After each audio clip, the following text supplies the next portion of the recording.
আমার সাথে সকলে আওয়াজ দিয়ে বলেন, আমাদের সৃষ্টিকর্তা কে? আমাদের এই জীবন দান করেছেন কে? নির্দিষ্ট মেয়াদ শেষে আবার মৃত্যু দান করবেন কে? হায়াত মৌতের মধ্যবর্তী সময়ে আমার আপনার কুল কায়নাতের পুরা বিশ্ব জগতের যা কিছুর প্রয়োজন এই সব কিছুর ইন্তজাম আর ব্যবস্থা করে দেন কে? আমাদের রব কে? আমাদের সব কে? রব বলা হয় এমন এক সত্তাকে, মনোযোগ দিয়ে শুনবেন, রব বলা হয় এমন এক সত্তাকে যখন যিনি মাখলুকের যখন যা যেই পরিমাণ যেই কোয়ালিটির আসবাব প্রয়োজন হয়, মাখলুকের যখন যা যেই পরিমাণ যেই কোয়ালিটির আসবাব প্রয়োজন হয় তখন তা সেই পরিমাণ সেই কোয়ালিটির আসবাব আর উপকরণ ইন্তজাম আর ব্যবস্থা করে দেন যেই সত্তা, তাকে বলা হয় রব। এই অর্থে আমার আপনার কুল কায়নাতের গোটা বিশ্ব জগতের রব একজন, চিল্লায় বলেন তিনি কে? এই জন্য আমাদের স্লোগান হলো আল্লাহ আমার রব, তিনি আমার সব। ঠিক কিনা বলেন? আল্লাহ তাআলা আমাদেরকে লালন পালন করেন, তিনি আমাদেরকে রিজিক দান করেন, তিনি আমাদের সব কিছুর ইন্তজাম করে দেন।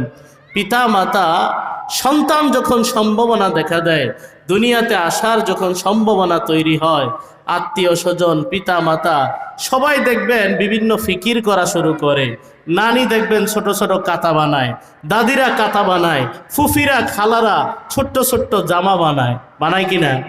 হ্যাঁ, বিভিন্ন কোনাকানি দিয়া অতিরিক্ত টুকরা বাইচা গেছে এগুলা দিয়া ছোট্ট ছোট্ট জামা বানায়, প্যান্ট বানায়। এই প্রস্তুতি আত্মীয় স্বজন গ্রহণ করে, বাবা প্রস্তুতি গ্রহণ করে, মা প্রস্তুতি গ্রহণ করে। সন্তানের প্রতি পিতামাতার যেই পরিমাণ মায়া, তার তুলনায় বান্দার প্রতি আল্লাহর মায়া মহব্বত কম না বেশি? বলেন না, কম না বেশি? তো যেই সন্তানের প্রতি বাবা মার মহব্বত আছে, তার দুনিয়াতে আসার আগেই তার বন্দোবস্ত কিভাবে থাকবে, কিভাবে তার আরাম হবে, পেশাব পায়খানা করলে কিভাবে তার একটু আরাম হবে, শীত ঠান্ডা গরমে তার কিভাবে একটু আরাম হবে, এই ফিকির যদি পিতামাতা করে, তাহলে বান্দার জন্য আল্লাহর ফিকির আছে না নাই? বলেন না, বান্দার জন্য আল্লাহর ফিকির আছে না নাই? আল্লাহর ফিকির তো অবশ্যই আছে। কেমন আছে? যে আল্লাহ তাআলা বান্দার আরামের যত কিছু প্রয়োজন হবে, বান্দা কি খাবে না খাবে, দুনিয়ায় কি পরিমাণ গ্রাস গ্রহণ করবে, কি পরিমাণ লোকমা সে খাবে, দুনিয়াতে আসার পর কি পরিমাণ সম্পদের মালিক সে হবে, আল্লাহ এই সব কিছুর ফায়সালা করে রাখেন আসমান জমিন সৃষ্টি করার 50,000 বছর আগে। সুবহানাল্লাহ। কত হাজার বছর আগে? মুসলিম শরীফের বর্ণনা, নবীজি সাল্লাল্লাহু আলাইহি ওয়াসাল্লাম বলেন, কাতাবাল্লাহু মাকাদিরাল খালাইক ক্বাবলা আন ইয়াখলুকাস সামাওয়াতি ওয়াল আরদা ব50,000 সানা। নবীজি সাল্লাল্লাহু আলাইহি ওয়াসাল্লাম বলেন, আসমান জমিনকে সৃষ্টি করার 50,000 বছর পূর্বে বান্দার ভাগ্য, বান্দার রিজিক, বান্দার সব কিছু আল্লাহ লিপিবদ্ধ করে রাখেন। সুবহানাল্লাহ। বরাদ্দ কার? বলতে হবে বরাদ্দ কার? এই বরাদ্দ, এই ওয়াদা, এই প্রতিশ্রুতি আমাদের দেশের তথাকথিত চাপাবাজ এমপি আর মন্ত্রীদের নির্বাচনী ইশতেহারের মতো না। ঠিক কিনা বলেন? নির্বাচনী ইশতেহারে এই কর্ম সেই কর্ম। এক এলাকার এমপি সাহেব নাকি ওই এলাকায় আইসা মাহফিলে আইসা ঘোষণা দিছে, আপনারা আমাকে সবাই ভোট দিবেন, আগামী ইলেকশনে আমি নির্বাচিত হলে আপনাদের সকলকে বাস দিমু। কি দিমু? বাস দিব। কেন বাস দিবে? ওই এলাকায় সাকু আছে না, সাকু, এগুলা বানানোর জন্য বাঁশের প্রয়োজন হয়। তো এলাকাবাসীর বক্তব্য হলো যে এই চরিত্র, ওই এলাকাবাসীর বক্তব্য হলো এই এমপির চরিত্র আসলেই এমন, নির্বাচিত হওয়ার পর এলাকার মানুষকে আসলেই বাস দিচ্ছে।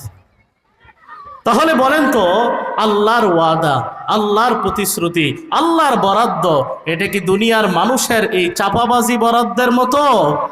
আল্লাহ বলেন, লা তাবদীলা লিকালিমাতিল্লাহ আল্লাহ বলেন দুনিয়ার সব কিছু উল্টাপাল্টা হয়ে যেতে পারে, বুলেট মিস হয়ে যাইতে পারে, আল্লাহর সিদ্ধান্তের কোনো পরিবর্তন নাই। আল্লাহ যা বরাদ্দ করবেন তার মধ্যে কোনো পরিবর্তন নাই, পরিবর্ধন নাই, ঠিক কিনা বলেন? তাহলে আল্লাহ তাআলা বরাদ্দ করেছেন কত হাজার বছর আগে বলেন তো? 50 না, 50,000 বছর আগে আল্লাহ বরাদ্দ করে রেখেছেন বান্দা কি খাবে না খাবে, এই সব কিছুর ইন্তজাম আল্লাহ করে রেখেছেন 50,000 বছর আগে। সুবহানাল্লাহ। বরাদ্দ হলো এত বছর আগে। এবার সন্তান যখন মায়ের গর্ভে আসে, আল্লাহ পাক রব্বুল আলামিন ওই বরাদ্দটাকে আবারও নবায়ন করেন। সুবহানাল্লাহ। যে বরাদ্দ হয়ে আছে সেটারে কি করেন? আবার রিনিউ করেন, এটারে আবার একটু নবায়ন করেন যাতে তাজা থাকে, এটা যেন কোনো ভুল ভ্রান্তি না হয়, এটার মধ্যে যেন কোনো কম বেশি না হয়, আবারও নবায়ন হয় সন্তান যখন মায়ের গর্ভে আসে। সুবহানাল্লাহ।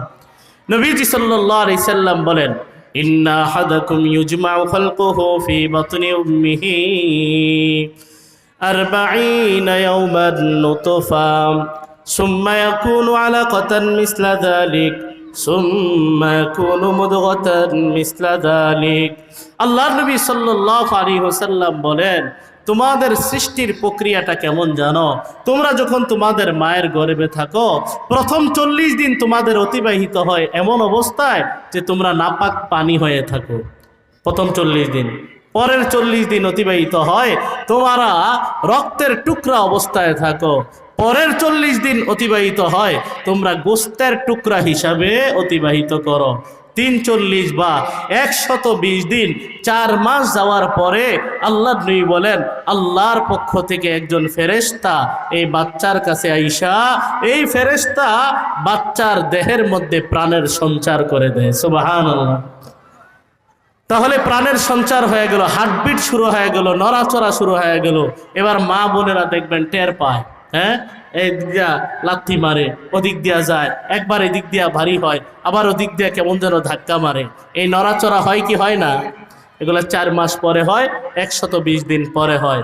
নবীজি সাল্লাল্লাহু আলাইহি সাল্লাম বলেন, তার হায়াত দেওয়ার পরে, তার প্রাণের সঞ্চার হওয়ার পরে আল্লাহ তাআলা ফেরেশতাকে নির্দেশ করেন, সুম্মা ইউমারু বিআরবা'i কালিমাত। আল্লাহ নবী বলেন, ফেরেশতাকে নির্দেশ দেওয়া হয়, ও ফেরেশতা, আমার বান্দার কপালের মধ্যে 4টা জিনিস লিখে দাও। 1 নাম্বার বিকাতবি রিজকিহি। আল্লাহ বলেন, বান্দা দুনিয়া আসার পর কি পরিমাণ সম্পদের মালিক হবে, কয় লোকমা খাবার খাবে, এই রিজিকটা তার জন্য সুনির্ধারিতভাবে লিখে দাও। সুবহানাল্লাহ। তাহলে এখানেও 4 জিনিসের মধ্যে সর্বপ্রথম রিজিকের কথা আছে। তাহলে বরাদ্দ হলো সৃষ্টির জগতের, আসমান জমিন সৃষ্টি করার 50,000 বছর আগে। সেই বরাদ্দ আবার নবায়ন হলো মায়ের গর্ভে আসার পরে। বলেন তো, এই বরাদ্দ কি কখনো মিস হবে? আল্লাহ তাআলা আমাদের রিজিক দাতা, রিজিক হিসাবে আমার জন্য যা বরাদ্দ রেখেছেন এটা কোশ্চিন কালেও মিস হবে না। নবীজি সাল্লাল্লাহু আলাইহি ওয়াসাল্লাম হাদিস শরীফে ইরশাদ করেন, ইন্নান নাফসা লান তামুতা হাত্তা তাস্তাকমিলা রিজকাহা। আল্লাহর নবী বলেন, কোন মানুষ তার জন্য বরাদ্দ রিজিক পূর্ণ মাত্রায় গ্রহণ করার আগ পর্যন্ত, কোন মানুষ তার জন্য বরাদ্দ 1 লোকমা খাবার থাকতেও তার মরণ হবে না। সুবহানাল্লাহ। 1 লোকমা খাবারও বাকি আছে, ততক্ষণ পর্যন্ত তার মরণ হবে না, যতক্ষণ পর্যন্ত সে তার বরাদ্দ রিজিকের সর্বশেষ লোকমাটা না খাবে। অতএব কারো যদি মরণ হয়ে যায়, অকালে তার মরণ হয় নাই, নির্ধারিত সময়ে তার মরণ হয়েছে, দুনিয়ায় রিজিক তার শেষ হওয়ার পরেই তার মরণ হয়েছে। এই হাদিস দ্বারা আরেকটা জিনিস বোঝা যায়, সেটা হলো আমার জন্য বরাদ্দ যা আছে সেটা আমার ভাগ্যে আসবেই আসবে, ঠিক কিনা বলেন? যদি থাকে নসিবে এমনি এমনি আসিবে। আমার ভাগ্যে যা নাই, হাজারো চালাকি কইরা, হাজারো বাটপারি কইরা, হাজারো টেন্ডারবাজি কইরা, রাতারাতি আঙ্গুল ফুইলা কলা গাছ হয়ে যাওয়ার ধান্দা কইরা 1 লোকমা খাবার বরাদ্দের চাইতে বেশি কেউ গ্রহণ করতে পারবে না, ঠিক কিনা বলেন? রিজিক যা আছে তা আসবেই, যা নাই হাজারো চালাকি কইরা সেটা আনা যাবে না। আল্লাহ পাক রব্বুল আলামিন সূরা হুদের 6 নম্বর আয়াতে ঘোষণা করেন, ওয়ামা মিন দাব্বাতিন ফিল আরদি ইল্লা আলাল্লাহি রিজকুহা। আল্লাহ বলেন, আসমানের নিচে জমিনের উপরে যত প্রাণী আছে, বিচরণশীল যত প্রাণী আছে, সব প্রাণী রিজিকের জিম্মাদারি আমি আল্লাহ নিজের উপরে নিয়ে নিলাম। সুবহানাল্লাহ। এখন আমার মনে হতে পারে আমার ব্যবসা আমাকে খাওয়ায়, আমার চাকরি আমাকে খাওয়ায়, আমার পরিশ্রম আমাকে খাওয়ায়। আল্লাহ বলেন না, কোশ্চিন কালেও না। সূরা আনকাবুতের 60 নম্বর আয়াতে আল্লাহ বলেন, ওয়াকাইম মিন দাব্বাতিন লা তাহমিলু রিজকাহা। আল্লাহ বলেন, বান্দা, দুনিয়ার মধ্যে কত প্রাণী এমন আছে যেই প্রাণীগুলা তার রিজিকের কোনো ধান্দা করে না। বনের দিকে তাকায় দেখেন, এক একটা হাতি এক এক বেলা কয়েক মন খাবার গ্রহণ করে। এই হাতি কোনো কোম্পানিতে চাকরি করে না, এই হাতি কোনো চাষাবাদও করে না, এই হাতি কোনো ধরনের রিজিকের ধান্দা করে না। ঠিক কিনা বলেন? এক একটা বাঘ, এক একটা সিংহ এক এক বেলায় 10 থেকে 15 কেজি তাজা গোস্ত লাগে, তাজা গোস্ত। আমরা মানুষেরা এক কোরবানি থেকে আরেক কোরবানি চলে আসে। অনেক মানুষ এমন আছে মধ্যবিত্ত, যারা মাঝখানে আর কোনোদিন গরুর গোস্ত কিনে নেই। হ্যাঁ, ঠিক কিনা বলেন? হয়তো মেহমান হিসেবে কোথাও খাইছে, কিন্তু ঘরের জন্য গরুর গোস্ত কিনছে কোরবানি ছাড়া। এই সংখ্যা অনেক কম। ইলিশ মাছ, জাতীয় মাছ যেটারে বলে, এই ইলিশ মাছ বছরে কয়বার কিনছে? মধ্য নিম্নবিত্ত যারা আছে তাদের কথা তো বাদই দিলাম, মধ্যবিত্ত যারা আছে তাদের পক্ষে অনেক সময় সম্ভব হয় না। আল্লাহ পাক রব্বুল আলামিন বন জঙ্গলে এত এত প্রাণী রেখে দিয়েছেন, এক এক বেলায় এই যে রিজিকের ইন্তজাম, এই সব কিছু করে দেন কে? সমুদ্রের ভিতরে এক এক নীল তিমি, এক এক বেলায় তাদের খাবার লাগে কয়েক টন চিংড়ি মাছ, এক এক বেলায় কয়েক টন খাবার তাদের লাগে। সকাল বেলা কি খাবে, রাতের বেলা কোনো টেনশন নাই। দুপুর বেলা কি খাবে, সকাল বেলা কোনো টেনশন নাই। আল্লাহ বলেন, আল্লাহু ইয়ারযুকুহা, এই সব প্রাণীদের রিজিকের ব্যবস্থা করে দেন আল্লাহ। আল্লাহ বলেন, ওয়া ইয়াকুম বান্দা, তোমরাও তোমাদের রিজিকের ব্যবস্থা করো না। তোমরা যেই কষ্ট করো, মেহনত করো, এই কষ্ট মেহনত হলো উসিলা মাত্র, রিজিক তো দেই তোমাদেরকেও আমি আল্লাহ। ঠিক না বলেন? এই জন্য মুসলমান ইয়াকিন আর বিশ্বাস রাখতে হবে, রিজিকের মালিক আল্লাহ। রিজিক সুবন্টিত, আর রিজকু মাকসুম ওয়াল হারিসু মাহরুম। রিজিক তো বন্টিত, যে বেশি লোভ করে সে হয় চরম বঞ্চিত। মনে রাখতে হবে, আমি শিক্ষিত, আমি ডাক্তার, আমি ইঞ্জিনিয়ার, আমার সার্টিফিকেট বেশি, এই জন্য আমার সম্পদের পরিমাণ বেশি, এইটা একটা ভুল ধারণা। ঠিক কিনা বলেন?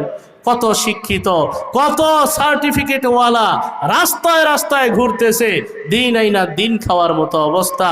আবার কত অজ্ঞ মূর্খ জাহেল এমন আছে, কয়ের নিচে ব দিতে পারে না, সাইনটা পর্যন্ত যে লিখা দিতে পারে না, টিপ দিয়া সই দিয়া হাজার কোটি টাকার ব্যবসা পরিচালনা করে। এমন মূর্খ শিল্পপতি আছে না নাই? বলেন না, আছে না নাই? এই জন্য জ্ঞান, গরিমা, শিক্ষা দীক্ষা, যোগ্যতা, চেহারা, সৌন্দর্য, এগুলা মানুষকে রিজিক দিতে পারে না। রিজিকের মালিক চিল্লায় বলেন কে? একই বলেন, কামা আকিলিন আকিলিন আয়াত মাযাহিবু, কাম জাহিলিন জাহিলিন তালকাহু মারজুকা। কবি বলেন, কত জ্ঞানী দেখলাম রাস্তায় রাস্তায় ঘুরে, জীবিকার সব দুয়ার তার বন্ধ। আবার কত জাহেল মূর্খ এমন দেখলাম, কত সম্পদের মালিক, কত টাকার মালিক, নিজেও জানে না। ঠিক কিনা বলেন? আছে না নাই? আরে আমাদের বাংলাদেশও আনাচে কানাচে ঘুরে দেখবেন, এত এত বড় লোক আছে, কত সম্পদের মালিক, নিজেও জানে না। অথচ নিজের পড়ালেখা তেমন কিছু নাই, বড় বড় ডিগ্রিদারীরা পিছনে ঘুরতেছে আর সার সার বলতেছে। আছে না নাই? এই জন্য মুসলমান ইয়াকিন আর বিশ্বাস স্থাপন করে নিতে হবে, আকীদা বিশুদ্ধ করে নিতে হবে। রিজিকের মালিক আল্লাহ। রিজিকের মালিক কে?